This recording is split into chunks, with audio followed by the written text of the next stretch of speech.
Kila hapa. Wewe sio mambo. Wewe unataka watu.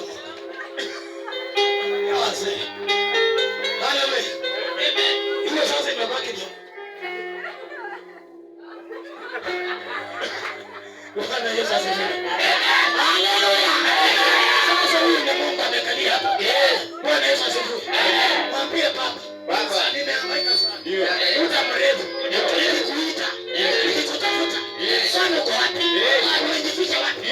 Sasa wewe, siku ya leo ninafurahi. Umekuja, umeketi pamoja na mimi. Naomba usikie yale nakwambia. Ukitoka hapa, sinajua